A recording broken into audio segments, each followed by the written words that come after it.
El día está sobrecargado de megabytes de información que pueden estresar y confundir tu mente y corazón.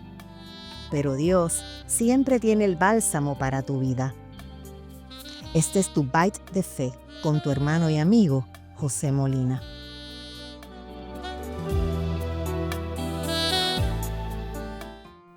Dios te bendiga, hermano y hermana. La narrativa histórica de la parábola que conocemos, como la parábola del hijo pródigo, muy bien pudiera tener otros títulos. De hecho, en algunos escritos se le da a conocer como la parábola del padre amante o la parábola de dos hijos pródigos. Y es que esta serie que hemos llamado La familia del hijo pródigo posiblemente pudiera incluso también aportar a la cantidad de diferentes maneras por las cuales se le puede conocer a este relato de Jesús. Lo cierto es que, independientemente del título que tú y yo querramos darle, no podemos perder de perspectiva que la figura central sigue siendo la del Padre y que el tema central es el amor. Sin embargo, debemos considerar todos los ángulos implícitamente representados porque todos ellos nos impactan de una manera u otra cuando somos parte de una familia que está viviendo con hijos pródigos. Compartíamos en el episodio anterior, el episodio número 109, sobre la importancia de que miremos con esperanza a la situación que nos ha tocado vivir actualmente cuando tenemos uno de los nuestros que está viviendo de espaldas al Señor, pese a que había sido criado dentro de un hogar cristiano. Vivir en esa esperanza es vital, porque mientras esperamos por el regreso de los nuestros, tenemos la responsabilidad de tomar acción en nuestro proceso de restauración y por ende del corazón a través de lo que son las disciplinas espirituales que al final tienen que hacerse visibles como frutos del Espíritu Santo. Perdón. Cuando nosotros miramos la historia que Jesús hace a los que estaban frente a él, podemos ver que retó diferentes posturas teológicas y culturales de los publicanos y los fariseos que estaban allí presentes. Pero también nos reta a nosotros acerca de nuestras posturas de corazón, aquellas que pueden manifestarse a través del orgullo, el resentimiento o la recriminación. Pero también esa misma raíz de amargura puede crecer entre los que han quedado dentro de nuestro hogar, entre nuestra familia extendida o incluso lo que es nuestra comunidad. Considera que Jesús nos puede estar confrontando con la manera en la que involucramos a todos en nuestro proceso de sanidad interior, ya que ellos, hay que reconocer, que también necesitan sanar los dolores, las frustraciones y hasta los traumas que esta fractura familiar ha producido. El proceso de sanidad entonces no puede ser visto de una manera individual. Vamos a darle una mirada a lo que es el capítulo 15, el versículo 20 del Evangelio de Lucas, donde está contemplada esta parábola. Dice la versión de Reina Valera: y levantándose vino a su padre, y aún cuando estaba lejos lo vio su padre, y fue movido a misericordia, y corrió y se echó sobre su cuello y le besó. Jesús está confrontando a los presentes con las costumbres tradicionales de esa cultura. Por ejemplo, correr era considerado como impropio y hasta vergonzoso para los adultos. Y esto es porque en ese movimiento se mostraban las piernas y pudiera ser que hasta las partes íntimas pudieran quedar expuestas. Tú y yo debemos considerar que el tipo de vestimenta que se usaba en la época y era una cultura completamente distinta a la de nosotros, vestían completamente diferente. También el asunto este de andar descalzo era una muestra de humillación. Además, el hecho de ponerle las sandalias a alguien era una señal de reconocer la autoridad de la otra persona. Así que para este padre no tenía nada de eso importancia. Él había creído en su corazón que su hijo regresaba un día y se preparó a través del tiempo en esa espera, demostrando sus emociones sin importarle el qué dirán, porque se había alineado con las bases de misericordia de Dios, así como lo dice en el Salmo 103, donde se describe a Dios como el Padre que se compadece de sus hijos.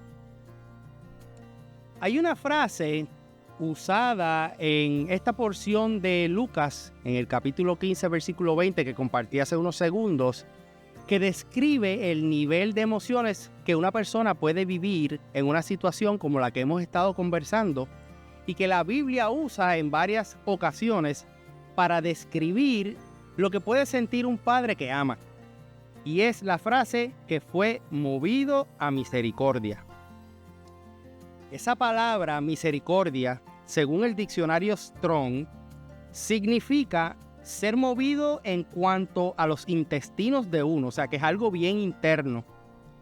Por lo tanto, es ser movido con compasión, es tener compasión, porque se pensaba que los intestinos eran el asiento del amor y la lástima. Es esa sensación casi indescriptible la que sacude lo más profundo de nuestro ser. En este tema, no pretendo ser un médico, obviamente, ni mucho menos experto en anatomía, pero para poner un poco de visualización y puedas sentir lo que es ser movido a misericordia a manera física, los intestinos están constantemente en comunicación de una manera bidireccional con el cerebro. Estos producen el 90% de lo que se conoce como serotonina, o serotonina, debo decir.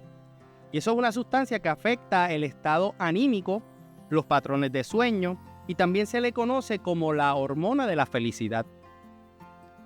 En múltiples ocasiones, en los evangelios de Mateo, Marcos y el propio Lucas, se describe que Jesús fue movido a misericordia en diferentes eventos donde se produjeron muchas sanidades milagrosas.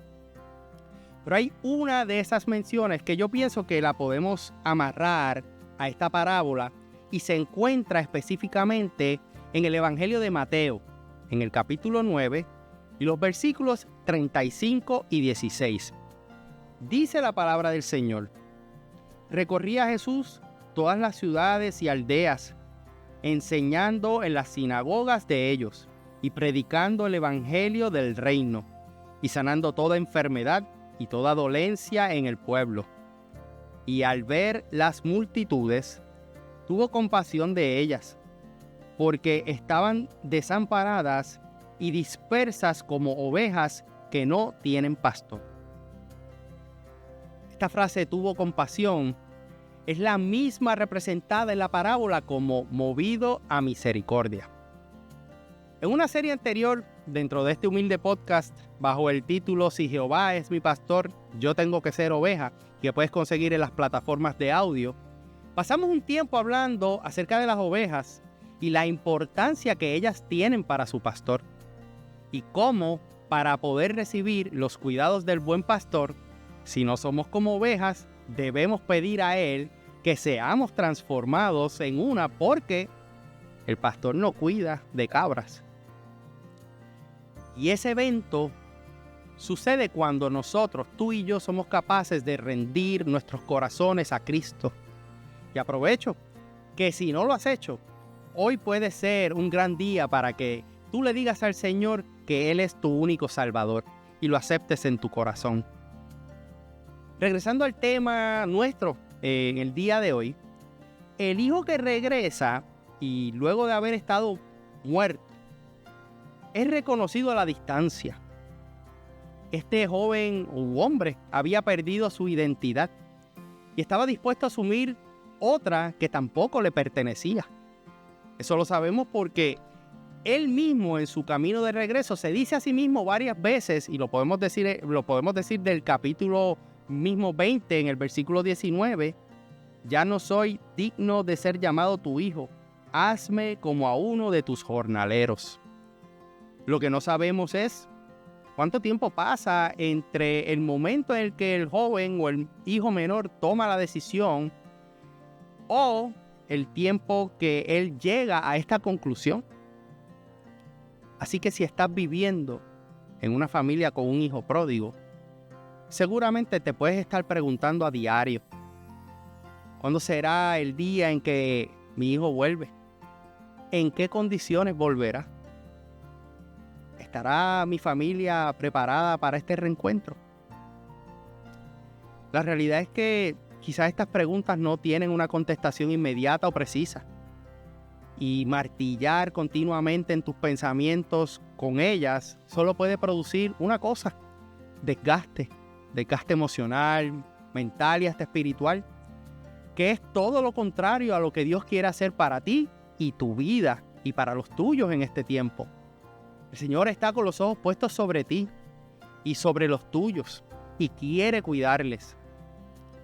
Tus pensamientos te pueden estar diciendo cosas negativas, pero para buscar dentro de tu interior y ser fortalecidos, vas a tener que abrir tu corazón al Espíritu Santo para que te fortalezca, para que te capacite, para que el resto de tu familia vea en ti que has sido procesado en este tiempo por las manos del alfarero y que ha hecho de ti una vasija nueva, porque hay obras que necesitan ser vistas con evidencias del cielo por aquellos que están contigo, para que cuando llegue el día estén preparados. Y ese ángulo dentro de esta parábola es el que vamos a estar conversando el próximo episodio. Pero antes, quiero hacerte una invitación. Nuestro pastor Luis Paz, recientemente en su prédica del domingo 20 de julio, nos abrió su corazón sobre una inquietud en el espíritu que tenía sobre levantar un clamor especial para que antes del 31 de diciembre de este año nosotros podamos ver testimonios en nuestras familias con nuestros hijos pródigos. Y como hemos hablado en episodios anteriores, esto involucra a toda la comunidad, especialmente a la comunidad de fe. Mi exhortación y deseo es que tú te unas durante estos meses, aunque sea una vez, y levantes clamor en favor de aquellas familias que están viviendo esta experiencia. Estamos convencidos de que contaremos maravillas del Señor, los testimonios poderosos de la obra que Dios va a hacer en cada una de estas familias. Mientras tanto, nos veremos entonces y nos escucharemos en el próximo episodio. Soy tu hermano y amigo José Molina, y junto a mi hermosa esposa Sonia Riera, servimos al Señor y a la amada congregación de la Iglesia AMEC, Casa de Alabanza, una iglesia de presencia, localizada en el pueblo de Canóvanas, en Puerto Rico. Este fue tu Bite de Fe. Que el Señor te bendiga.